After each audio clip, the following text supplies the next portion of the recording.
Et j'ai plus de compréhension pour Zelensky que pour les Européens. Parce que les Européens, eux, ils sont en dehors du conflit. Les Européens savent que l'armée ukrainienne est en décomposition. Les Européens savent que les Russes sont en position de force. Les Européens savent que les Américains ne veulent plus, et d'ailleurs J.D. Vance l'a dit, ils ne voulaient plus financer l'Ukraine.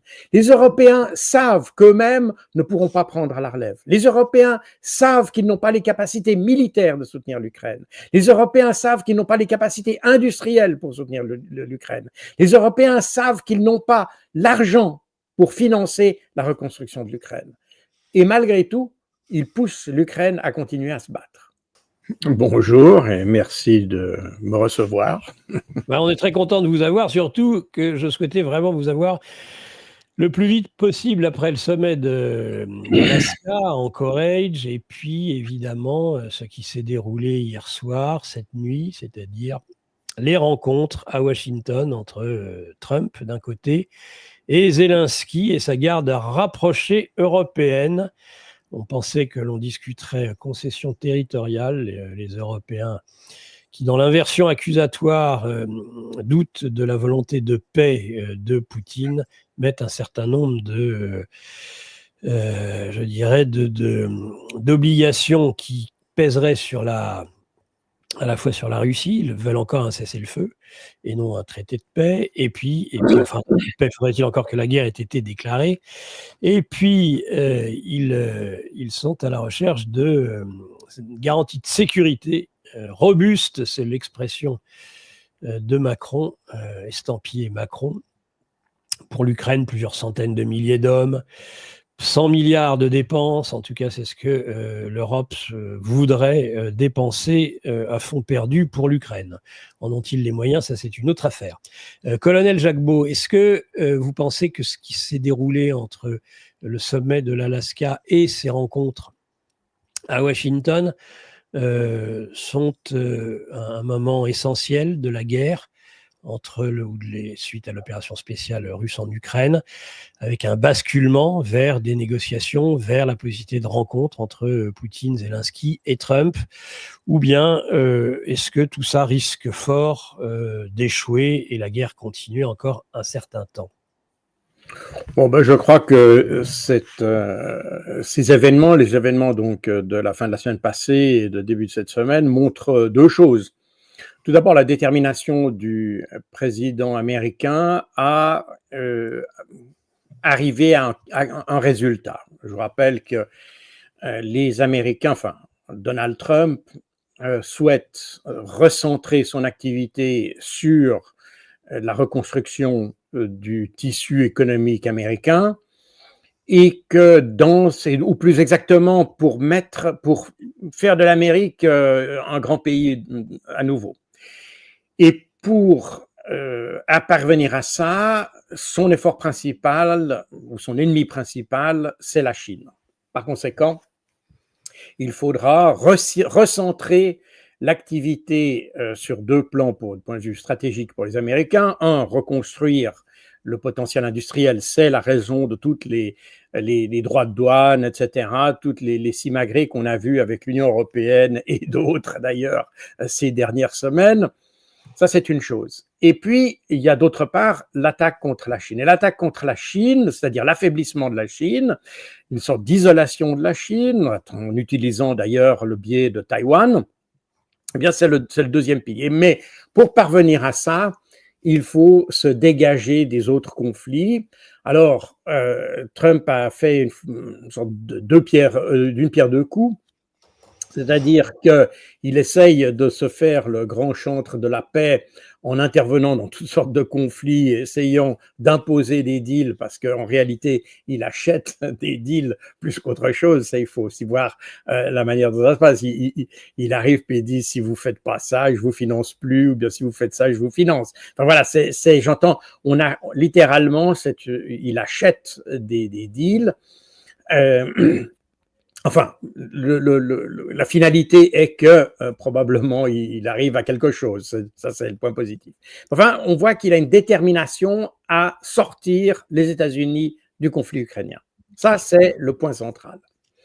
Et, et ça, c'est à travers, disons, il ne veut pas en sortir simplement en claquant la porte, il veut le faire en sortant par la grande porte, c'est-à-dire en essayant de faire valoir ses talents pour faire des deals et faire la paix. Et d'ailleurs, la Maison-Blanche a récemment mis sur sa page la demande faite du gouvernement américain pour que Donald Trump ait le prix Nobel de la paix. Donc, on voit bien qu'on est sur une dynamique qui est très calculée de ce point de vue-là. Donc ça, c'est le premier, pas enseignement, mais c'est la première constatation de ces quelques derniers jours. Et puis, il y a le deuxième élément qui alors est finalement plus important dans sa portée géopolitique, c'est que la Russie revient sur le devant de la scène en réalité. Toute la stratégie occidentale depuis 2022 a été de mettre de mettre la Russie de côté, de l'isoler politiquement, l'isoler économiquement, l'isoler diplomatiquement, etc., etc.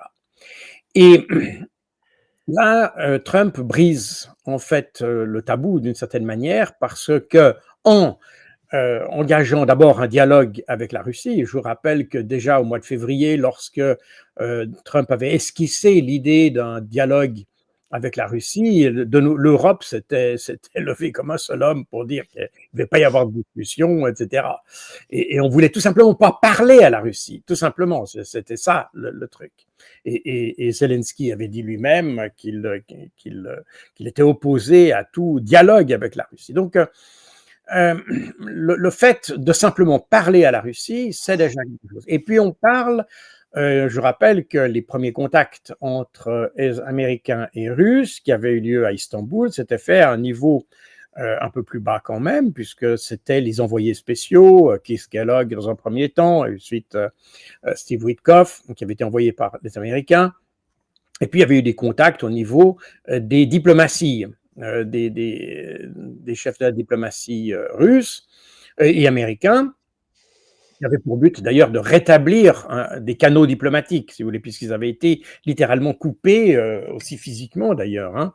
Il y avait eu des saisies de propriété de la Russie aux États-Unis, enfin bref. Donc il a fallu reconstruire ce réseau diplomatique, c'est ce qui a été fait depuis l'arrivée de Trump au pouvoir. Et puis maintenant, alors on arrive un peu à l'aboutissement de tout ça, c'est Vladimir Poutine qui parle directement au leader, et on peut le dire, on peut le regretter, mais c'est la réalité, c'est le leader de l'Occident. Et on l'a très bien vu avec les différentes relations, les différents soi-disant deals qui étaient faits avec l'Union européenne.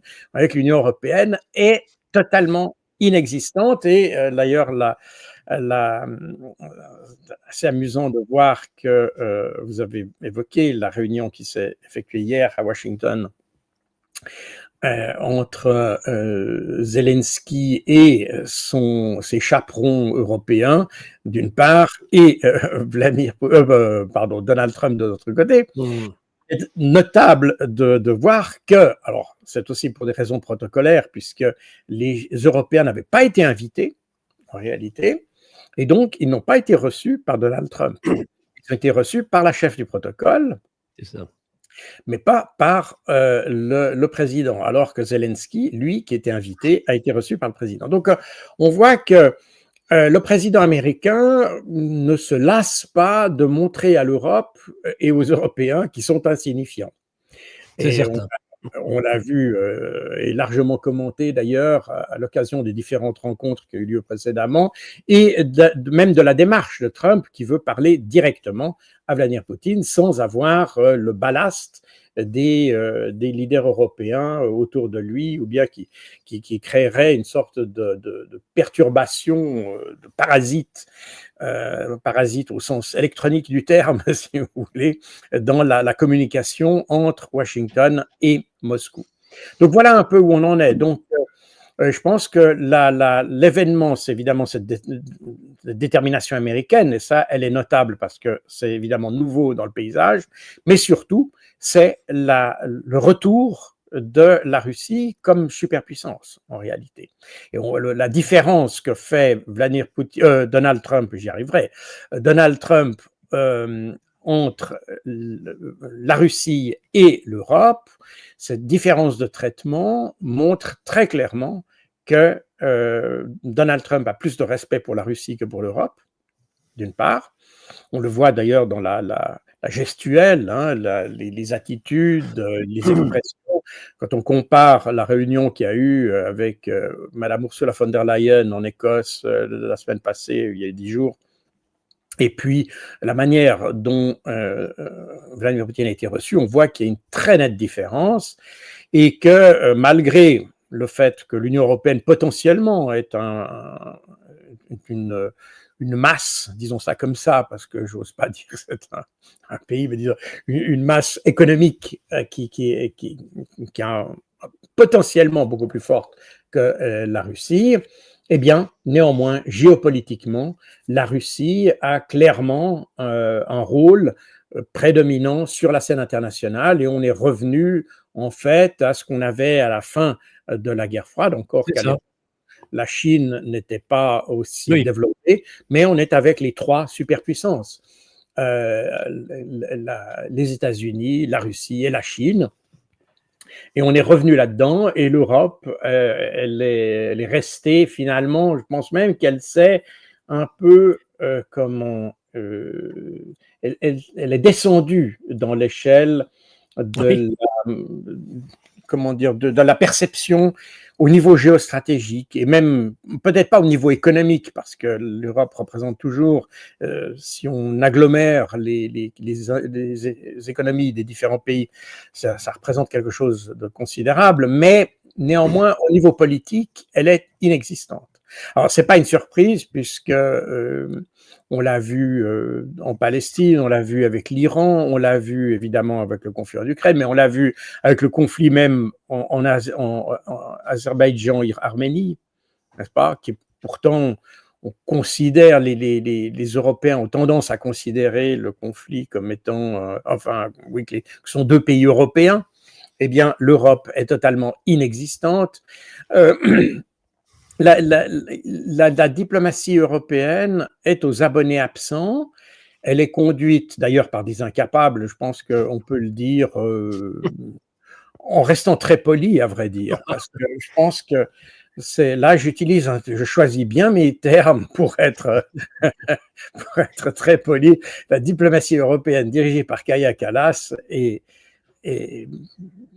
caractérisée par la sottise et l'incompétence. Les 2 combinés, c'est une...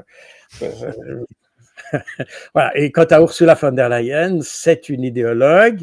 Elle a la même idéologie que son grand-père, et on le voit très clairement. Et c'est on voit que c'est pas quelqu'un qui a la capacité de conduite. Elle n'a pas de charisme, elle n'a pas d'imagination, elle n'a pas la fantaisie, vous allez me dire, ça va avec l'imagination, mais elle n'a pas non plus l'intelligence politique, elle n'a pas l'intelligence des gens, elle n'a pas même pas, je pense, ce qu'on appelle ou ce qu'on appelait l'intelligence émotionnelle par rapport aux gens. C'est une Allemande pur jus, comme on peut se représenter les Allemandes de caricature, quoi. C'est une caricature en réalité. Et c'est pas pour rien qu'elle était à l'Union européenne, puisqu'elle était tellement nulle comme ministre de la Défense en Allemagne qu'ils l'ont même débarquée et renvoyée à l'Union européenne. Donc ça montre d'ailleurs tout le crédit que les Allemands avaient de l'Union européenne déjà à l'époque. Mais bref, on est quand même avec une Europe qui a été incapable d'avoir une présence, et ça c'est peut-être en creux l'autre phénomène de ces derniers jours, si vous voulez, c'est de voir comment dire, cette déchéance de l'Europe d'une certaine manière, pas déchéance parce qu'elle n'est jamais vraiment montée très haut, mais disons cette incapacité de l'Europe à imposer des valeurs. D'ailleurs, on se demande lesquelles, ceci étant, parce que elle a des valeurs à géométrie variable. Hein, quand lors de la réunion, d'ailleurs à Washington, Ursula von der Leyen, quand il y a eu ce tour de table demandé par Donald Trump, Ursula von der Leyen s'est exprimée en faveur des enfants russes qui auraient été enlevés, des enfants ukrainiens qui auraient été enlevés par les Russes. On pourra en reparler, c'est de nouveau de la propagande, mais elle s'est inquiétée de ces enfants-là, alors qu'elle ne s'est absolument pas inquiétée des milliers, des dizaines de milliers d'enfants qui ont été massacrés à Gaza. Non. Voilà, c'est. Donc, on voit que c'est. Elle a été remise à sa place très vite, hein, avec les enfants soi-disant ukrainiens raptés par les Russes. Trump lui a répondu, on est là pour parler diplomatie et paix, et pas pour parler de ça. Elle a été remise à sa place par Trump. Oui, elle a été remise à sa place, tout à fait. Mais je pense que, et ça, c'est peut-être le côté, alors, intelligence émotionnelle de Trump, parce que je ne pense pas que ce soit un grand stratège. Je ne pense pas qu'il ait une intelligence extrêmement développée à ce niveau-là. En revanche, je pense que c'est quelqu'un qui a une bonne sensibilité par rapport aux gens. C'est probablement une des formations professionnelles aussi, de bien sentir les gens. Je pense que c'est quelqu'un aussi qui a du respect pour ceux qui lui résistent. Je pense que c'est quelqu'un qui a plus de respect pour quelqu'un qui s'affirme et qui essaye de lui tenir tête que pour quelqu'un qui s'aplatit devant lui. Et les Européens, quand on a vu ce tour de table à la Maison-Blanche, c'est absolument pitoyable. On a vu autour de cette table, il y avait 6 ou 7 carpettes qui étaient disposées autour de la table. C'est tout. Et je pense que Trump l'a très bien vu. Et il est poli. Du moins, il essaye de l'être. On l'a vu avec la réunion avec Ursula von der Leyen en Écosse, on l'a vu à d'autres occasions aussi, il essaye d'être poli, mais je pense qu'il a un profond mépris pour les gens qui ne s'affirment pas. Et c'est très américain quelque part. Les Américains aiment bien ça. D'ailleurs, c'est quelque chose qui est intéressant. Enfin, moi, j'ai habité plusieurs années aux États-Unis. Et j'ai remarqué ça, les Américains acceptent plus facilement d'ailleurs le débat qu'en France, par exemple. En France, on aime bien les gens qui se mettent comme des carpettes. Oui, parce que vous avez votre système politique est comme ça. N'est-ce pas? La fonction publique. La hiérarchie dans la fonction publique est totalement comme ça. Il y a une espèce à la fois de peur de la hiérarchie et en même temps. Mais vous le trouvez partout, en fait. Si vous regardez dans les entreprises. La fonction publique, c'est 50% de la population. Hein, oui, non, je sais bien, mais c'est un travers. Je pense que vous n'avez jamais vraiment fait la Révolution française d'une certaine manière. On est resté dans un système, moi je parle toujours de la France comme une monarchie élective, parce qu'on est dans un système comme celui-là, où le chef a toujours raison. C'est ça. Alors que dans des sociétés plus horizontales, comme par exemple la Suisse, typiquement, on peut pas se permettre d'être impertinent, c'est-à-dire, mais on peut se permettre d'élever la voix, parce que il y a cette notion que la société est beaucoup plus horizontale d'une certaine manière, et que l'intelligence est également répartie. Elle est pas en France, l'intelligence est concentrée au sommet de la pyramide. Et tout le reste ne l'est pas. Enfin, ça, c'est ce que je veux dire. Désolé de vous l'exprimer comme ça, mais c'est un peu l'image que ça donne. Quand on regarde la France, on a l'impression que l'intelligence finalement se rassemble au sommet de la pyramide, et puis le reste, ils n'ont qu'à obéir. C'est un peu ça. Alors que les systèmes comme on a en France, en Suisse, et puis d'une certaine manière aux États-Unis, malgré le fait que le président ait beaucoup de pouvoir, eh bien, on autorise davantage la voix aux autres. Et aux États-Unis, en plus de ça, il y a cette idée que celui qui résiste, n'est-ce pas, c'est un peu moi, je pense que si les États-Unis devaient avoir une devise, alors, ils en ont une qui est sur leur billet de banque, mais on va pas, In God We Trust, c'est très bien.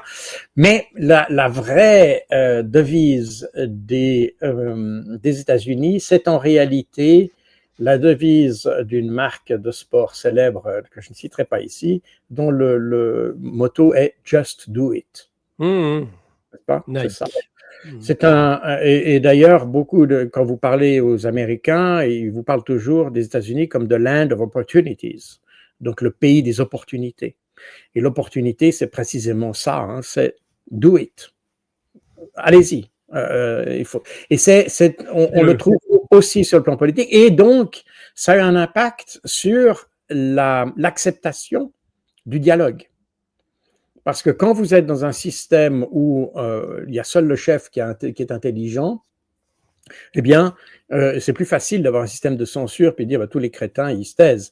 Tandis que quand vous êtes dans un système où on aime et on s'attend même à du répondant et où on respecte le répondant, eh bien, la communication peut se faire dans les deux sens. Alors, ça ne veut pas dire qu'il n'y a pas de censure, ça ne veut pas dire que tout est parfait, ça ne veut pas dire... Voilà, donc, on connaît tous les défauts des Américains aussi, mais...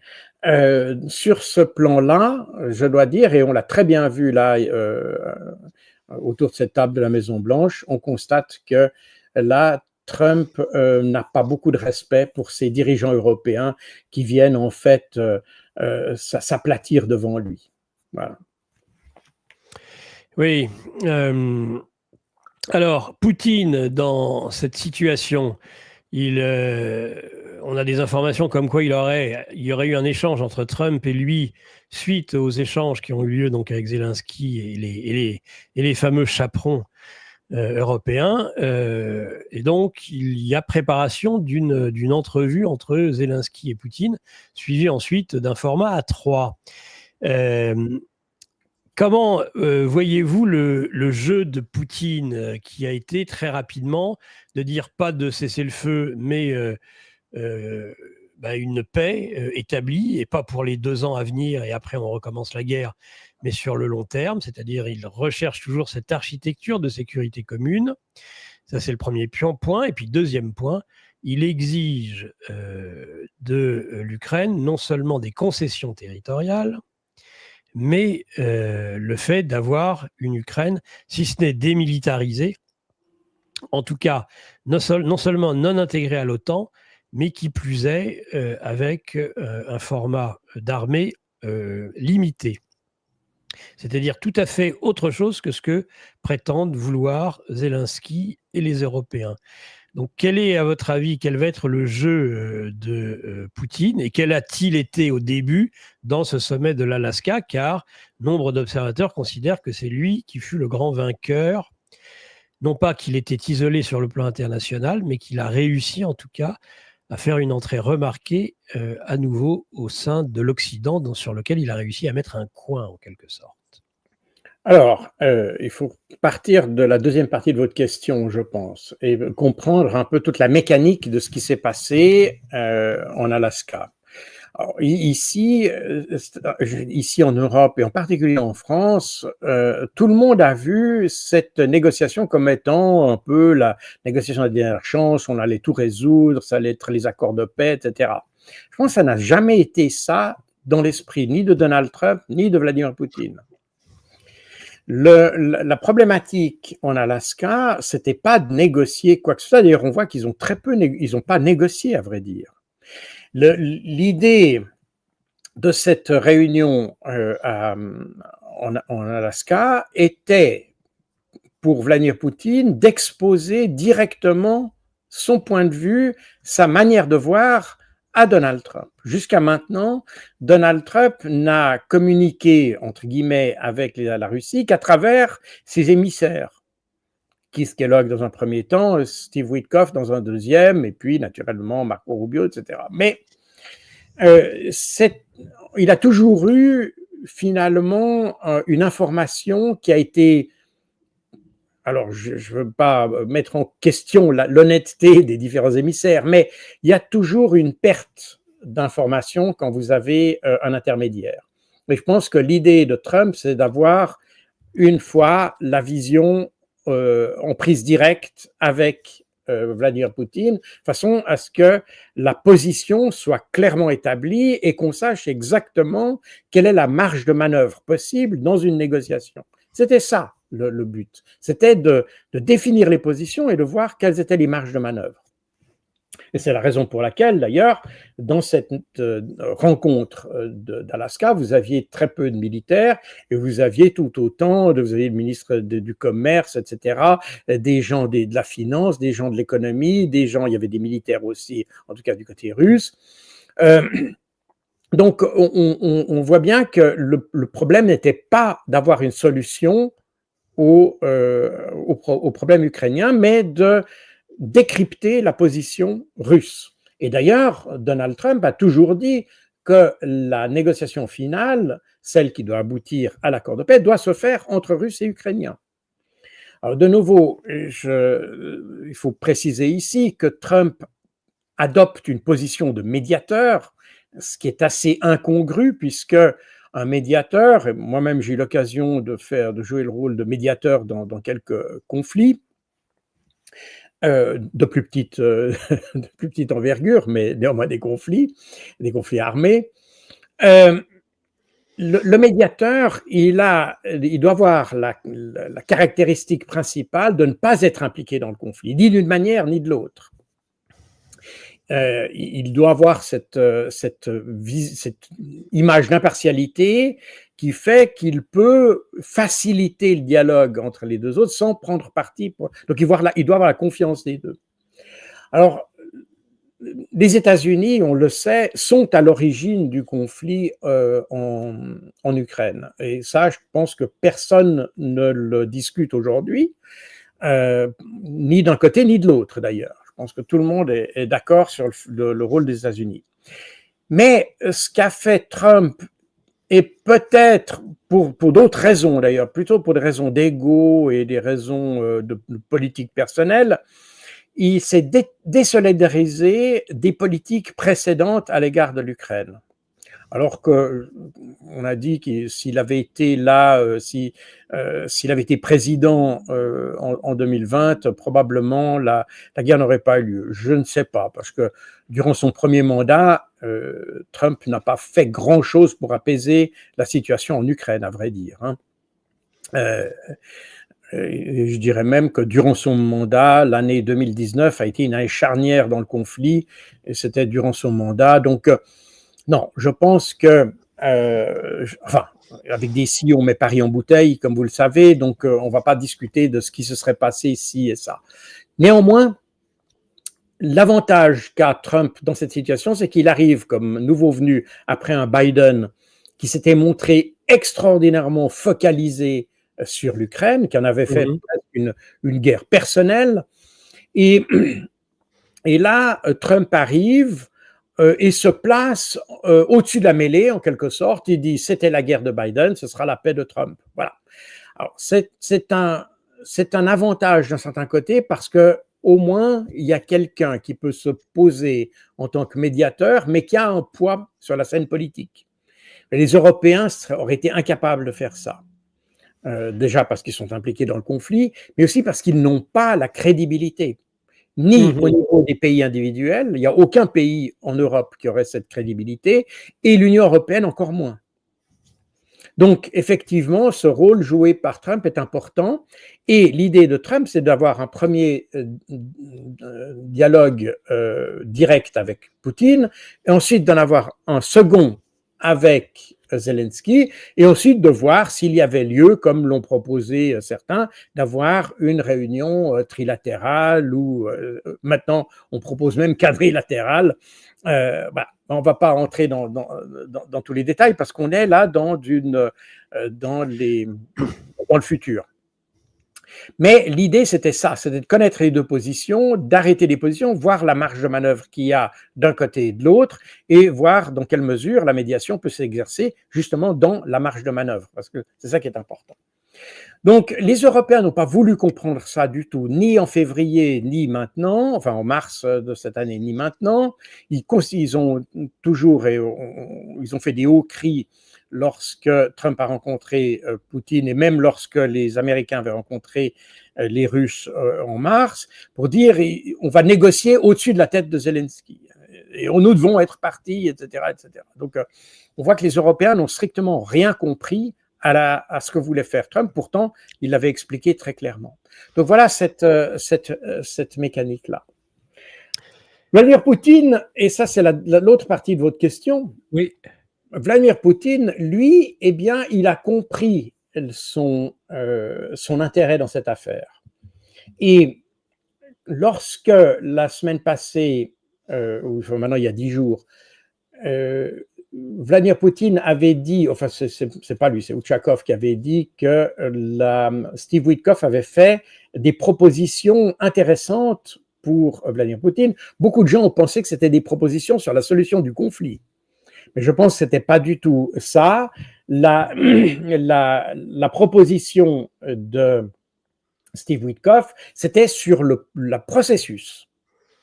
Qu'est-ce qui allait se passer? Et ça intéressait Vladimir Poutine parce que, comme on l'a vu tout à l'heure, le fait d'aller parler directement avec Donald Trump lui donne tout d'un coup une assise internationale. Il devient tout d'un coup quelqu'un avec qui on peut parler.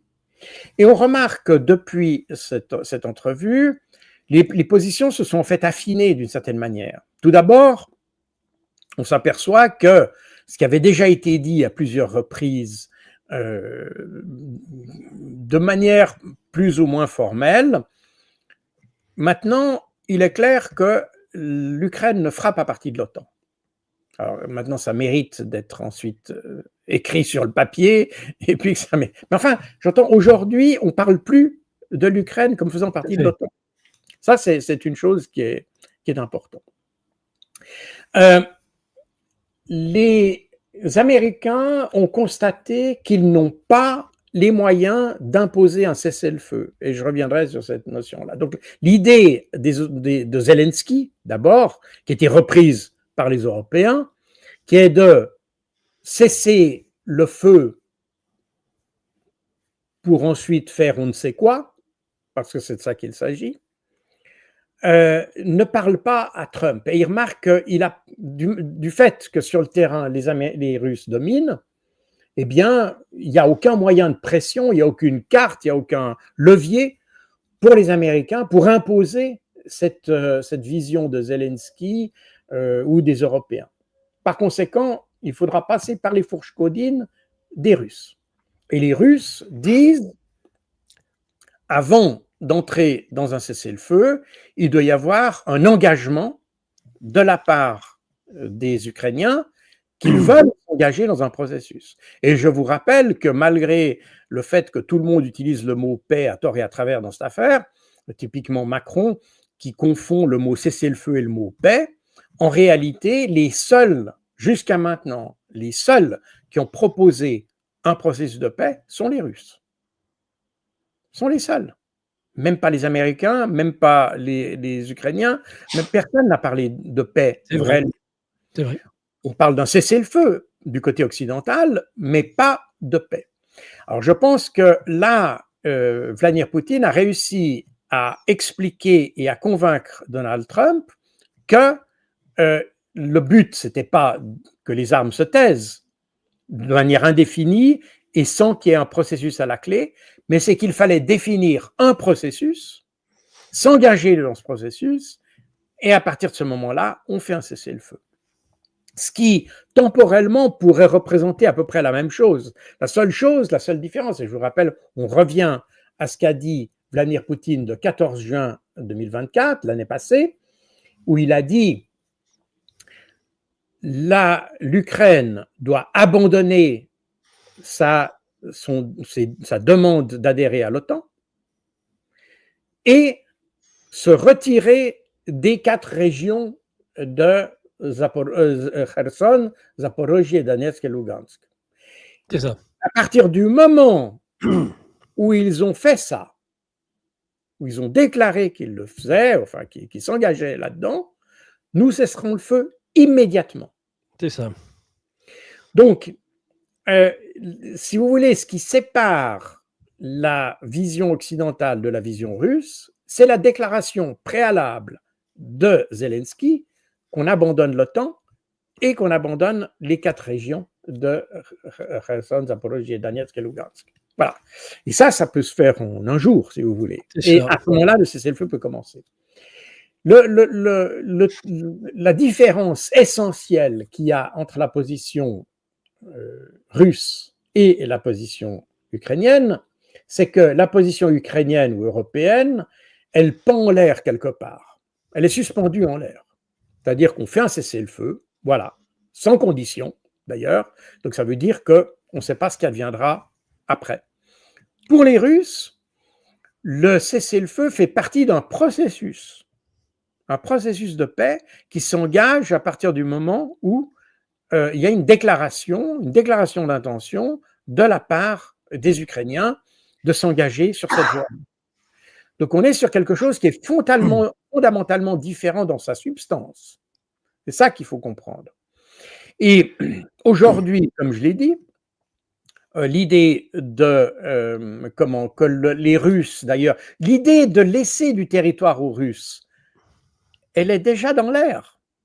Et tout le monde l'a plus ou moins accepté. La différence aujourd'hui, c'est la ligne de démarcation, si j'ose dire. Les Russes voudraient que cette ligne de démarcation coïncide avec les frontières normales des 4 régions que j'ai évoquées tout à l'heure.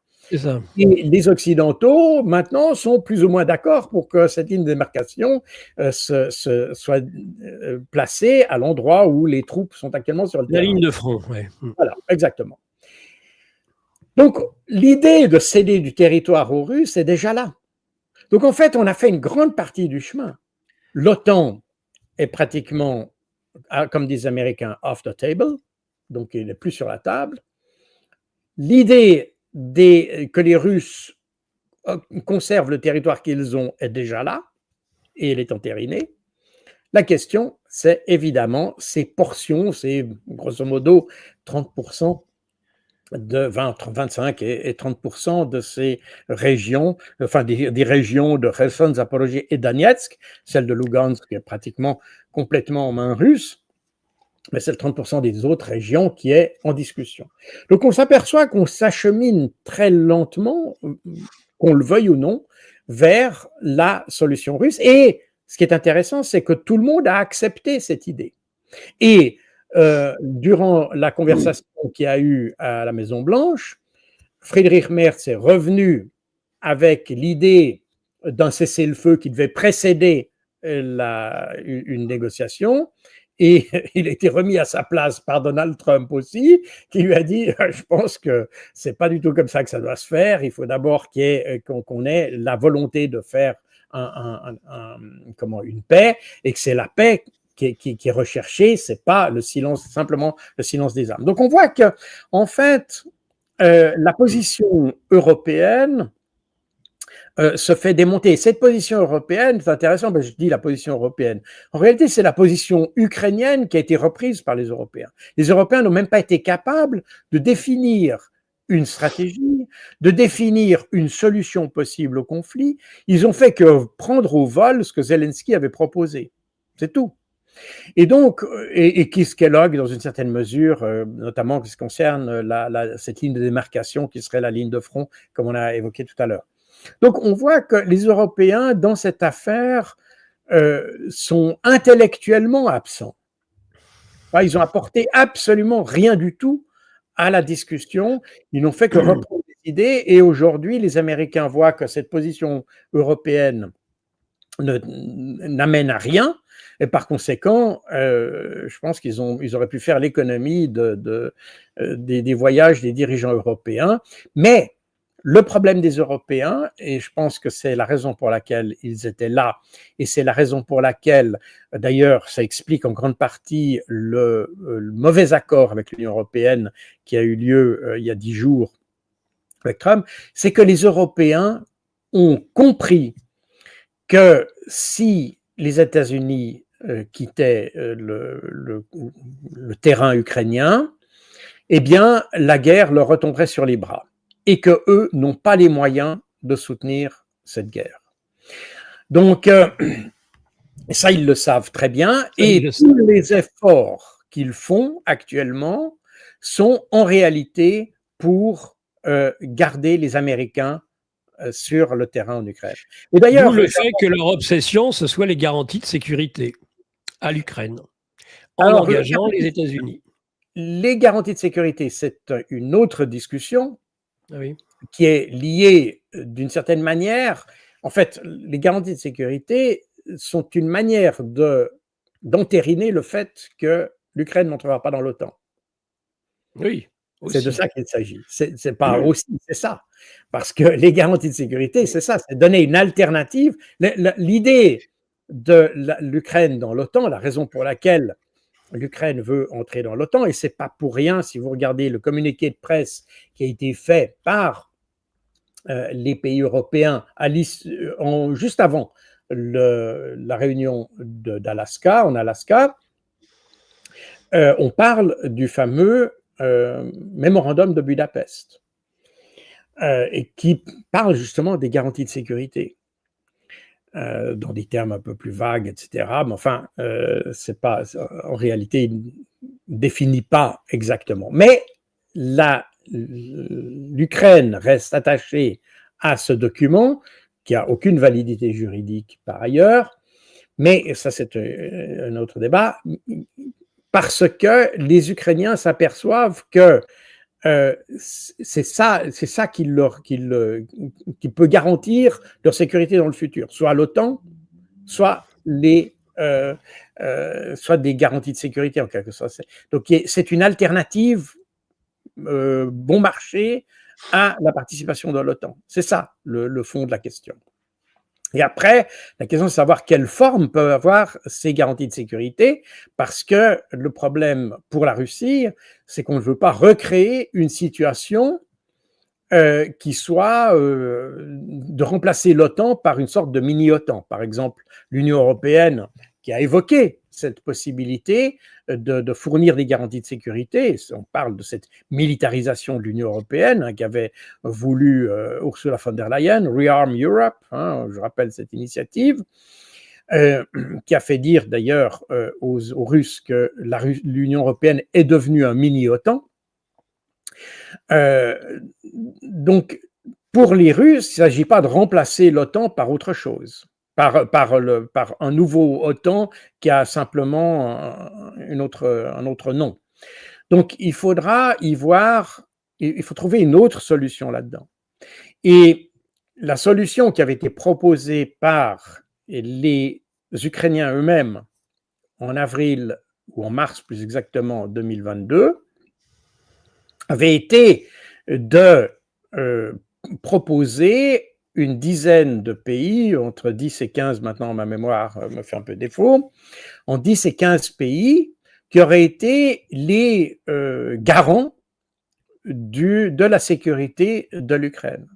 Mais ce que les Ukrainiens avaient fait, qui était assez habile à ce moment-là, c'était d'inclure parmi ces garants la Russie. C'est-à-dire de faire en sorte que ces garanties de sécurité soient faites par un ensemble de pays qui doivent se concerter pour et se mettre d'accord pour garantir la sécurité de l'Ukraine. Et ça, je pense que c'est quelque chose qui est important, et que les Européens, dans leur hubris, ou leur hubris, je ne sais pas comment on dit en français. Hubris. Hubris, j'ai tendance à le prononcer à l'allemande. Dans leur hubris, veulent évidemment, refusent que la Russie fasse partie de ces garanties de sécurité. Or, ce serait en fait la meilleure garantie pour que les choses se passent tout à fait normalement, pour qu'il y ait une concertation de ces différents pays. Et si on inclut la Russie dans cette affaire, vous voyez qu'on arrive sur un autre modèle de relation au niveau sécuritaire en Europe. Et c'est une sécurité non pas par la confrontation, mais une sécurité par la coopération. Je l'ai évoqué à plusieurs reprises. Et quand on parle de sécurité par la coopération, vous remarquez qu'on est sur une terminologie qui se rapproche de l'Organisation pour la sécurité et la coopération en Europe, qui est l'OSCE. Et je vous rappelle que l'OSCE avait été une initiative soviétique déjà dans les années 70, parce que les soviétiques avaient perçu que la confrontation entre les deux blocs ne menait à rien, et que si on voulait progresser, et les soviétiques à l'époque étaient demandeurs parce qu'ils avaient un retard technologique sur de nombreux domaines, pas dans tous les domaines, hein, les soviétiques avaient de l'avance dans bien des domaines, mais dans les domaines notamment pour les produits de consommation et tout ce qui fait notre confort quotidien, manifestement les soviétiques avaient du retard. Par conséquent, ils étaient favorables à une abolition des blocs et à remplacer la sécurité garantie par des blocs par une sécurité garantie par la coopération des États. Et ça a été, d'ailleurs, cette initiative a abouti à la conférence pour la sécurité et la coopération en Europe, la CSCE, qui a évolué en OSCE. Je ne me rappelle plus à quelle date, mais ce n'est pas si important, est devenue l'OSCE, l'Organisation pour la sécurité et la coopération en Europe, qui devait servir de modèle à une sécurité intégrée d'une certaine manière en Europe, c'est-à-dire non plus basée sur des blocs, mais qui devait être garantie par le fait que, ce qui est d'ailleurs assez logique, c'est qu'à partir du moment où on arrive à travailler ensemble, à se parler, à communiquer, eh bien, la sécurité vient automatiquement comme ça. Et si vous regardez la genèse du conflit en Ukraine, il est venu précisément parce que les Européens ont refusé de dialoguer avec la Russie. N'est-ce pas ? C'est ça le problème. Bien sûr. C'est l'incapacité de la France et de l'Allemagne à se mettre d'accord avec la Russie pour que les accords de Minsk soient mis en œuvre. Et c'est en fait l'absence de communication, l'absence de coopération. Et là, alors, la France et l'Allemagne ont été exemplaires dans cette affaire-là pour montrer qu'ils sont incapables de coopération. Et ça, c'est ce qui a conduit au conflit en Ukraine, en réalité. Donc, le modèle proposé par la Russie est, à mon avis, beaucoup plus intéressant, et que si on réfléchit aux garanties de sécurité à l'Ukraine, pour répondre à votre question, eh bien, on devrait avoir centré sur l'Ukraine quelque chose qui intègre cette idée de coopération, de communication et si vous voulez, une coopération vraiment entre ces États qui veulent aider l'Ukraine. Et ça devrait être un modèle réduit, à mon avis, de ce que devrait devenir l'Union européenne, pas l'Union européenne, la sécurité européenne dans le futur. Oui. Et d'ailleurs, dans cette logique-là, que les Russes, enfin les Soviétiques d'abord, avaient demandé à entrer dans l'OTAN. Et vous savez qu'il y a eu cette initiative-là au moment où Khrouchtchev a engagé l'idée de coexistence pacifique. Donc, chez les Soviétiques, cette idée de coexister avec l'Ouest est assez ancienne malgré tout. Alors, évidemment, il y avait des divergences idéologiques, il y avait ce modèle communiste que personne ne voulait en Europe, et c'est ce qui a un peu à réfréner les ardeurs des uns et des autres, mais cette idée d'entrer dans l'OTAN, l'idée d'entrer dans l'OTAN, c'était pas pour que l'OTAN soit plus puissant, c'est pour que l'OTAN devienne une organisation où les deux puissances nucléaires étaient présentes et où il devait y avoir un dialogue entre les deux pour assurer la sécurité. On n'était plus dans un système où les deux blocs se menaçaient l'un et l'autre, mais on était dans un système où il y avait un seul bloc où les deux puissances nucléaires devaient se mettre d'accord. Et ça, c'est extrêmement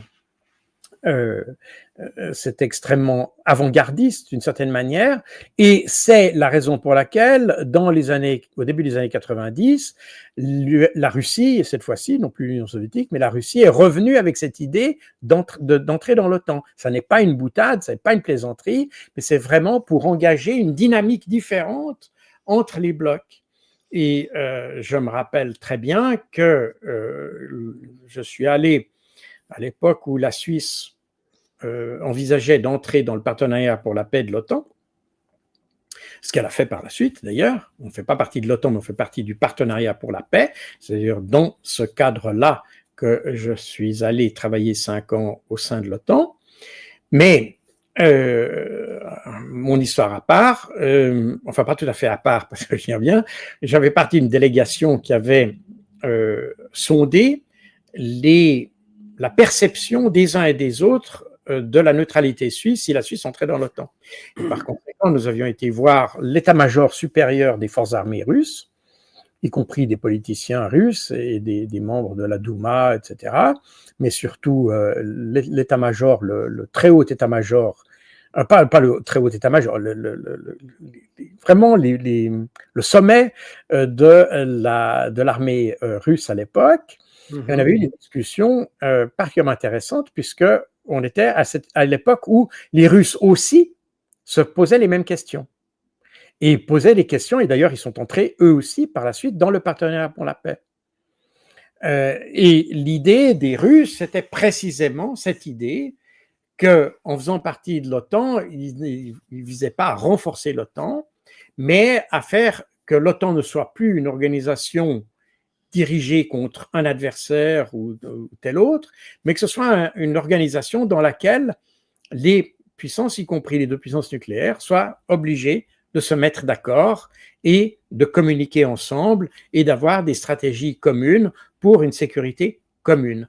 Et je pense que cette idée est dans sa substance beaucoup plus intelligente que le fait de conserver ce qu'on a fait avec l'OTAN, c'est-à-dire de conserver la même dynamique qui avait été celle de 1949, c'est-à-dire une dynamique de bloc en réalité. Voilà.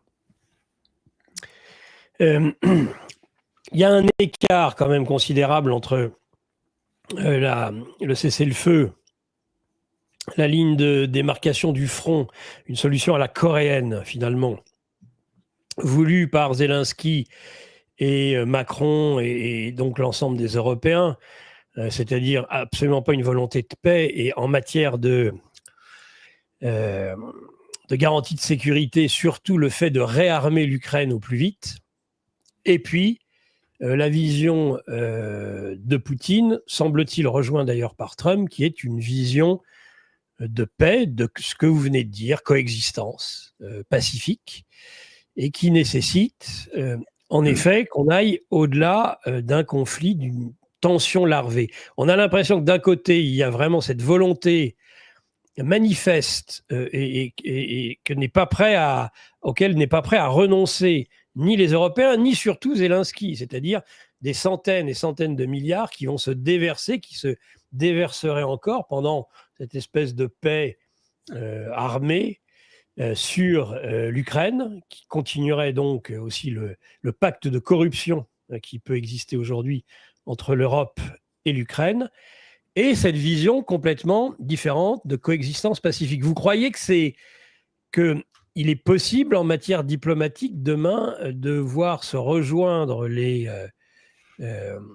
positions des uns et des autres, ou bien là on va quand même vers quelque chose qui est un blocage et que la Russie va devoir accepter, ou pas d'ailleurs, un peu une solution à la coréenne? Moi, je reste intuitivement, ils sont tous à parler d'intuition, Poutine intuitivement veut la guerre, ou etc., enfin les inversions accusatoires actuelles. Moi, ce que je ressens intuitivement, c'est qu'il y a une position sur laquelle ne bougera pas, à moins qu'ils en soient contraints et forcés par les Américains, les Européens et Zelensky, c'est-à-dire une solution à la coréenne, ce que ne veut surtout pas la Russie de Poutine.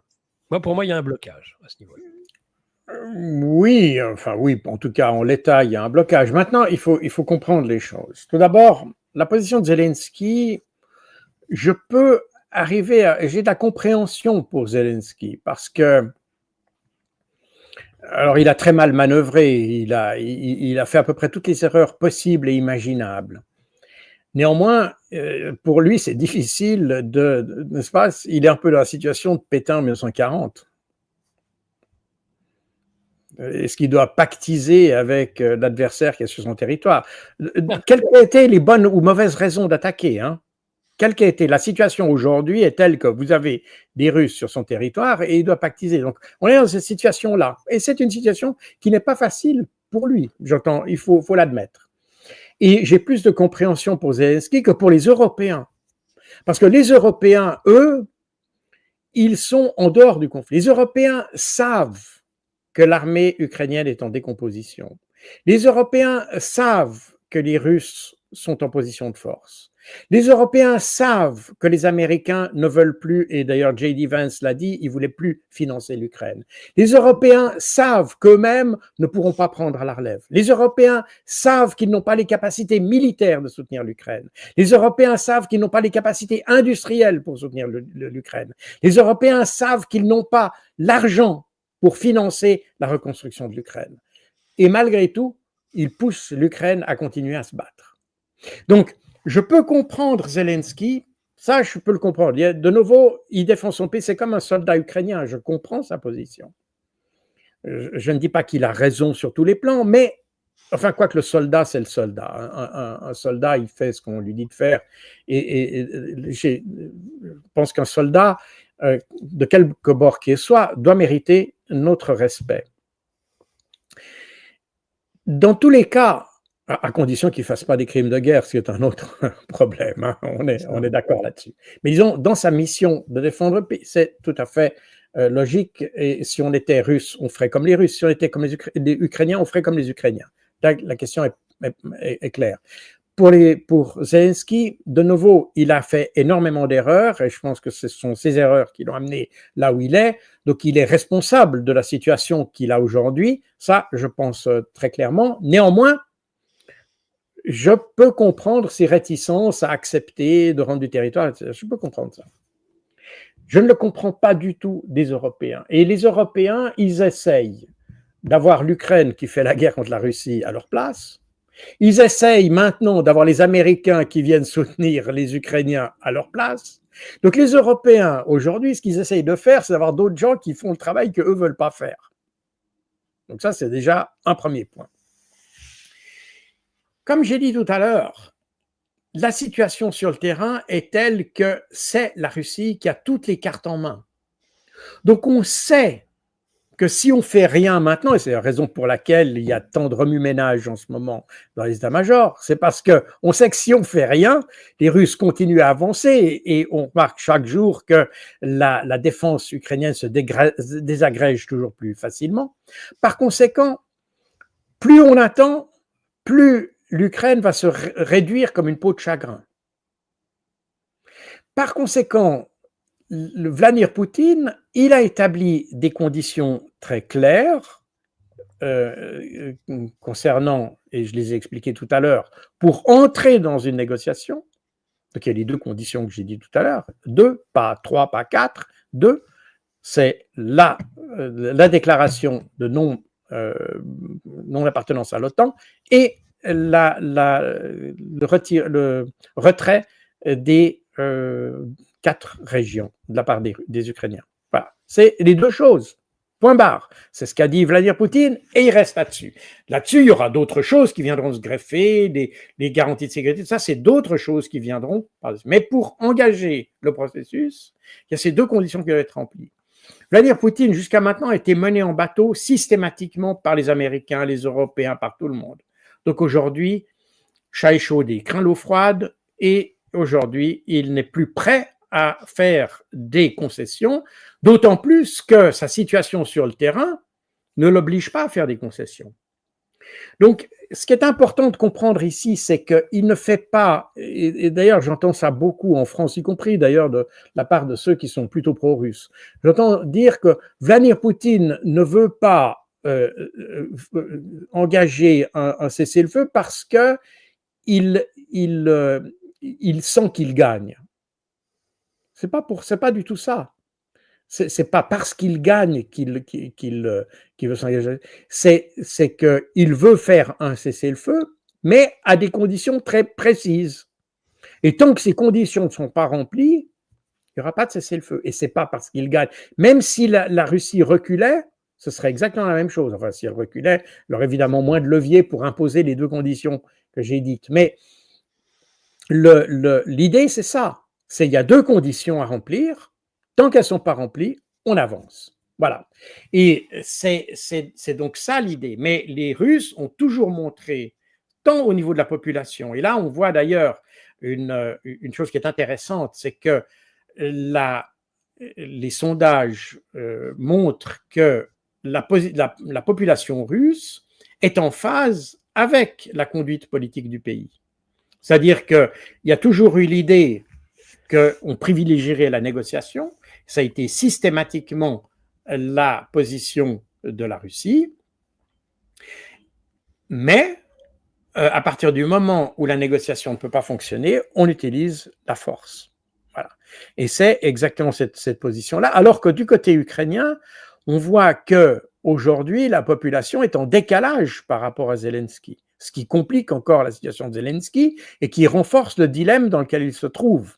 Parce que, comme j'ai dit, je peux avoir de la compréhension qu'il rechigne à libérer comme ça du territoire sans combattre. Je peux très bien comprendre ça. En même temps, il se trouve pris en porte-à-faux aujourd'hui par une situation avec une population qui est exsangue, qui voit les soldats recrutés de force, parce qu'on en a, c'est chaque jour, et c'est pas nouveau, hein. Je rappelle que le recrutement de force était déjà en mars 2022, déjà, ça commençait déjà là, mais bon, on va pas rentrer dans tous les détails, mais si vous lisez mon livre Guerre secrète qui est derrière moi. Guerre secrète en Ukraine, qui est à la droite de Jacques Beau, qui est son dernier livre aux éditions Max Milo, absolument. Voilà. Et donc, on refera le récapitulatif à la fin. J'en parle déjà. Et quand on parle d'ailleurs, si vous voulez voir, par exemple, le mémorandum de Budapest, tout ça, j'ai décrit ces processus de manière extrêmement détaillée dans mes ouvrages Opération Z et Ukraine entre guerre et paix. Pour expliquer, parce qu'il faut comprendre, n'est-ce pas, c'est toujours un peu la même chose. Aujourd'hui, tout le monde, alors ça c'est, je veux dire, particulièrement en France, on arrange tout un peu comme des noix sur un bâton, c'est-à-dire qu'on a des éléments qu'on connaît, des grands titres de journaux, on place ça ensemble, et on essaye de reconstituer la manière dont s'est fait le conflit. Et aujourd'hui, les Européens sont pris dans cette espèce de fausse compréhension du conflit. Si on veut résoudre le conflit, il faut le comprendre tel qu'il est et tel qu'il est apparu, si vous voulez. Et l'idée même dans ces causes, les causes root causes, les causes primaires du conflit, oui, bien sûr, il y a l'OTAN, bien entendu, mais c'est pas. Vous voyez, on parle toujours de cette l'OTAN qui s'avance, et puis alors, vraiment en France surtout, je ne sais pas pourquoi on a cette aversion contre l'OTAN. Oui, parce qu'on l'avait, c'est De Gaulle, hein, c'est quand même le fait qu'on a quitté l'OTAN à une époque et qu'il a fallu toute la trahison. Oui, mais la France n'est pas sortie totalement de l'OTAN d'ailleurs, pour marquer sa branche militaire. Oui, c'est ça, mais c'est important de le dire. Donc, c'est-à-dire que ce qui s'est passé à l'époque de la France, c'était la question de savoir, et la France en est sortie à l'époque où elle a acquis l'arme nucléaire. Parce qu'il y avait ce problème d'autonomie.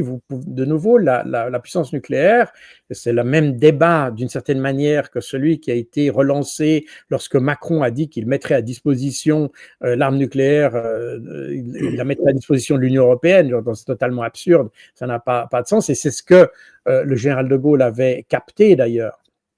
Et c'est la raison pour laquelle, pour garder cette autonomie dans l'engagement de l'arme nucléaire, parce que l'OTAN est une organisation nucléaire, il ne faut pas oublier ça. C'est une chose que tout le monde oublie. Évidemment, on ne l'a pas utilisé, en tout cas, l'OTAN n'a pas utilisé l'arme nucléaire, mais la finalité de l'OTAN, c'est la capacité nucléaire américaine. Et il est logique, et c'est la raison pour laquelle aussi, d'ailleurs, les Américains sont opposés à l'entrée de l'Union soviétique dans l'OTAN à l'époque. Parce que les Américains ont de la peine à comprendre, et on peut le comprendre de leur point de vue aussi, Ils avaient de la peine à comprendre que l'OTAN, qui a été conçue autour de leur puissance nucléaire, puisse accommoder une deuxième puissance nucléaire. Parce que l'idée d'avoir une puissance nucléaire, c'est d'avoir aussi l'autorité sur l'utilisation de l'arme nucléaire, et pas que l'arme nucléaire soit utilisée par n'importe qui à n'importe quelle occasion. Donc, c'était ça l'idée de l'OTAN, c'est d'avoir une puissance, et les Américains étaient finalement assez satisfaits de cette idée, qui était une demande d'ailleurs des Européens, parce que l'Union soviétique venait d'avoir la bombe atomique. C'est pour ça qu'il a fallu créer l'OTAN. L'OTAN, c'est pas créé en 1945, c'est créé en 1949, au moment où la bombe atomique soviétique apparaissait. Donc l'idée, c'est bien ça. Et par conséquent, l'idée d'avoir une deuxième puissance nucléaire était un problème à la fois pour De Gaulle et aussi pour les Américains d'ailleurs.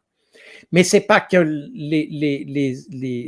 pense pas que la France était fondamentalement contre l'OTAN. D'ailleurs, comme je l'ai dit, elle est restée dans l'organisation. Elle est sortie de l'organisation militaire, comme vous l'avez précisé, mais elle n'est pas sortie de l'organisation de l'OTAN. Ça, c'est très important de le dire aussi. Donc, toute cette question, et d'ailleurs, la France a été un des promoteurs de l'idée d'une défense européenne. Et la défense européenne, c'était une défense non nucléaire à la base, avec l'idée que la France utiliserait ses armes nucléaires pour défendre les intérêts vitaux de la nation, ou je ne sais plus comment les Français l'expriment, mais qui était essentiellement ce qu'on a généralement compris comme étant le territoire sanctuarisé de la France, c'est-à-dire l'Hexagone en réalité. Mais sinon, l'idée, c'était pas qu'il y ait une mutualisation des moyens de défense. C'est une chose qui n'est pas un mal en soi. Alors que ça se fasse au niveau de l'Europe, au niveau de l'OTAN, etc., c'est deux choses différentes. Le problème de l'OTAN, c'est que avec le temps, pas l'OTAN, mais le temps, les Américains ont pu utiliser l'organisation comme un moyen. Ça devient finalement un moyen de pression, un moyen d'hégémonie, un outil d'hégémonie d'une certaine manière, surtout sur les pays. Et on le voit très nettement sur les pays de l'Est de l'Europe. Et ça est évidemment apparu très clairement avec les années 90. Mais bref, sans entrer dans tous ces détails, je ne sais pas d'ailleurs pourquoi on est arrivé jusque-là, j'ai perdu un peu le fil, je me suis perdu dans les explications. Le thème qui était central, c'est le thème de toute façon de savoir si finalement nous allons vers une solution à la coréenne. Oui, voilà, oui, c'était ça. Oui, c'est ça. Donc, les Russes aujourd'hui ont la capacité d'imposer cette idée enfin, tant que vous n'acceptez pas nos conditions, on avancera. Par conséquent, je ne pense pas que les Russes puissent être contraints dans une position, que ce soit à la coréenne ou à ce que vous voulez. Parce que personne n'a les moyens de les contraindre à ça. Et ça, c'est ce que les Américains ont découvert. Et c'est probablement pour ça que Donald Trump a d'ailleurs insisté pour avoir, de manière assez rapide d'ailleurs, décidé d'avoir cette réunion en Alaska. Parce que, je vous le rappelle, avant cette réunion d'Alaska, les Américains avaient dit que Russes et Ukrainiens devaient trouver un accommodement. Et que qui devaient se mettre d'accord, sans quoi les États-Unis appliqueraient des sanctions secondaires, donc non plus sur les Américains, mais sur les Russes, parce que ça, ils savent, et Marco Rubio l'a d'ailleurs déclaré très clairement, ça n'a plus d'efficacité. Les Russes sont finalement immunisés contre les sanctions maintenant, et par conséquent, ça n'ira plus. Donc maintenant, l'idée, c'est de sanctionner les clients ou les partenaires de la Russie, de façon à ce qu'eux fassent pression sur la Russie. Et ça a été l'idée de mettre ces sanctions. Alors, il y avait le projet de Lindsey Graham et Richard Blumenthal de faire des sanctions de 500% sur les pays qui achèteraient du pétrole russe, ce qui vise essentiellement la Chine et l'Inde, mais pas seulement. Et alors 500%, si ça avait été adopté par le Congrès, ça aurait été une catastrophe. Ça a poussé Trump dans une espèce de fuite en avant parce que Trump n'a pas renoncé à l'idée, enfin il avait évoqué l'idée d'avoir des sanctions secondaires, il l'a fait d'ailleurs par la suite, il a dit qu'il appliquerait des sanctions de 100% envers la Chine et l'Inde, enfin les clients de la Russie, mais 500%, il ne voulait pas le faire. Et la raison pour laquelle il ne voulait pas le faire, ce n'est pas tellement que ce soit faisable ou pas, mais c'est surtout que si c'est une loi qui est adoptée par le Congrès, Trump ne peut plus y déroger. Il est tenu par une loi qui a été votée par le Congrès. Alors que si lui impose des sanctions de 100%, etc., ben, il peut les ramener à 50%, il peut les élever, il peut jouer avec parce que c'est sa décision. Voilà. Et c'est ça qui était finalement, pour Trump, l'enjeu politique intérieur, c'est pas faire plaisir à sa base MAGA ou je sais pas quoi, toutes ces choses-là. On n'est pas du tout là-dedans. On est sur des choses qui ont un caractère beaucoup plus institutionnel, c'est la manière dont c'est la liberté d'action, si vous voulez, du président par rapport à ce que décide le Congrès. Et donc, Trump essaye d'éviter à tout prix que le Congrès lui prenne l'initiative, en quelque sorte, et lui impose une politique. Et par conséquent, Trump a essayé de prendre les devants en proposant des sanctions secondaires de 100% sur les clients de la Russie. Et alors là, ça a été un peu la surprise des Américains, c'est de constater que ni la Chine ni l'Inde, qui sont les principaux visés par ces sanctions secondaires, ont refusé. On dit, nous, vous pouvez mettre toutes les sanctions que vous voulez, ça ne changera rien pour nous. Et pour les Américains, ça devient un problème. Parce que ces pays-là, même si les Américains, enfin surtout la Chine, est considérée comme un adversaire des États-Unis, ça reste quand même un pays qui est essentiel pour l'économie américaine. Par conséquent, il était difficile pour les Américains d'accepter que ces deux pays refusent d'obtempérer par rapport à des sanctions secondaires. Et c'est pour ça que Donald Trump, voyant qu'il n'avait plus de levier sur les clients de la Russie, et donc il n'avait plus de levier sur la Russie, c'est la raison pour laquelle il a décidé assez rapidement d'avoir la réunion avec Vladimir Poutine et de prendre lui-même les choses, la négociation en main, si je peux dire ça comme ça. Voilà, c'est ça l'explication de tout le phénomène. Mais c'est des explications institutionnelles. On n'est pas dans faire plaisir à machin, et puis voilà, on est sur quelque chose qui est beaucoup plus technique à la base que ce qu'on a exposé d'une manière générale, particulièrement en France. Aux États-Unis, on l'a mieux compris, mais en France, pas vraiment. Donc, voilà un petit peu le cadre de ça. Donc, si vous voulez, aujourd'hui, les Américains constatent qu'ils n'ont pas de moyens de pression sur la Russie.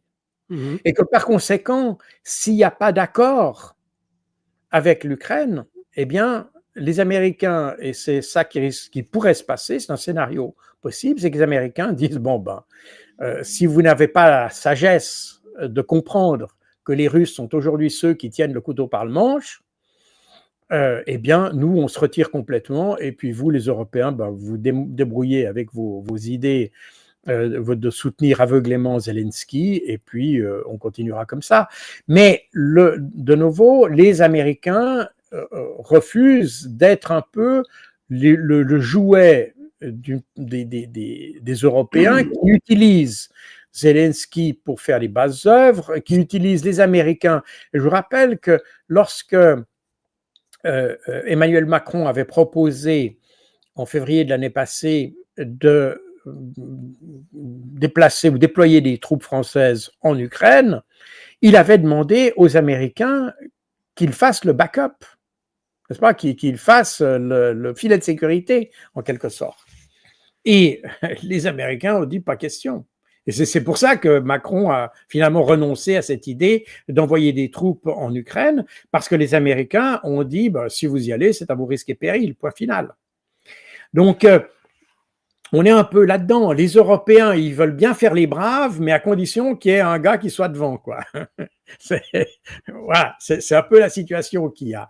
Et les Américains ont très bien compris ça. Les Américains ont compris que le conflit ukrainien est un gigantesque trou noir dans lequel on investit sans qu'il en ressorte quoi que ce soit, que les Russes tiennent au Parlement et que par conséquent, tout ce qu'on peut faire, continuer à faire pour l'Ukraine, c'est peine perdue. Et c'est la raison pour laquelle les Américains ont dit qu'ils continueraient à fournir des armes, mais cette fois-ci, c'est pas eux qui vont les payer, c'est les Européens qui les payeront.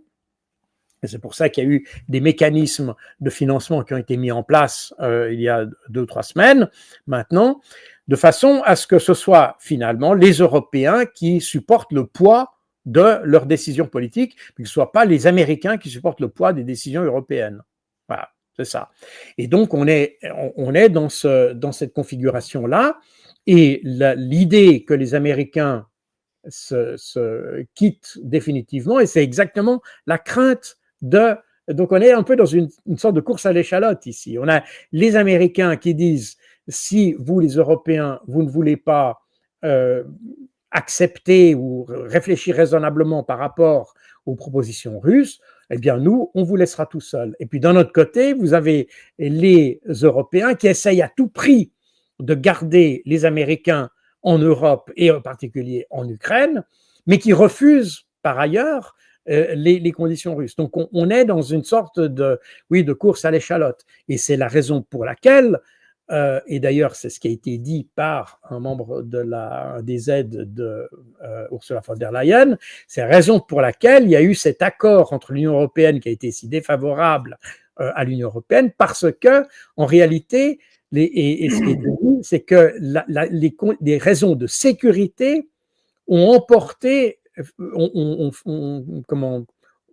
dicté la logique de l'accord qui avait été fait avec Donald Trump. Donc pour les Européens, il s'agissait à tout prix de garder les Américains et par conséquent de leur faire les yeux doux et de leur montrer qu'ils avaient tous les avantages à rester en Europe. On a essayé d'acheter les Américains. Le problème, c'est que les Américains, ou Donald Trump en particulier, a fait exactement ce qu'il a fait avec Zelensky, lorsque Zelensky a essayé de l'acheter avec les terres rares, déjà à la fin de l'année passée, au début de cette année, où Zelensky a compris, c'était le même phénomène, exactement le même phénomène. Exactement. C'est que Zelensky a compris que Trump allait s'écarter du conflit en Ukraine parce que ce n'était pas rentable, et par conséquent, l'idée de Zelensky, c'était de l'appâter avec les terres rares et lui faire des contrats qui seraient juteux pour les États-Unis en échange d'une continuation de l'aide. Et Trump a pris le truc au vol, il a dit d'accord pour les terres rares, mais non pour l'aide. Et Zelensky s'est trouvé le bec dans l'eau avec, finalement, dans la situation de l'Union européenne aujourd'hui, à devoir céder toutes ces terres rares et ces matériaux stratégiques sans recevoir en échange l'aide par les Américains. Donc, les Européens qui n'avaient pas compris la mécanique, mais d'ailleurs très peu de gens l'ont compris parce que tout le monde a vu Trump, le deal, le commerce, etc. Non, je vous rappelle que c'est Zelensky qui a déclenché toute cette affaire des terres rares. Enfin, il n'y a pas de terres rares en Ukraine, donc c'est des matériaux stratégiques, appelons-les ça, des matières stratégiques. Mais c'est Zelensky qui a lancé ça, c'est pas Trump. Mais Trump a pris le truc au vol, l'a retourné, et lui a dit, ben voilà. Et c'est exactement le même scénario qui s'est fait avec l'Union européenne. L'Union européenne a essayé d'acheter Trump, et Trump est en train de leur dire, bon, très bien pour le deal, ça c'est bien, on est très content, ça nous favorise, mais ça ne change pas ma position sur l'Ukraine. Donc, on est exactement dans le même scénario à un niveau supérieur, si vous voulez. Et c'est pour ça que je dis toujours, de la compréhension d'une crise découle la manière de la résoudre. Et les Européens n'ont pas compris la crise qui s'est déroulée, enfin cette crise, enfin entre guillemets, des matières premières, matières stratégiques ukrainiennes, et donc ils sont retombés exactement dans le même schéma il y a quelques semaines, par rapport Mmh. aux États-Unis. Donc, l'avantage de Trump, c'est un personnage amusant, il faut le dire, parce que il a, ou en tout cas dans son équipe, ils comprennent les situations. Il n'a pas changé d'un iota sa stratégie, qui est de se dégager de ce conflit. Il veut le faire en ayant tous les honneurs, si vous voulez. Voilà, c'est un peu ça le problème.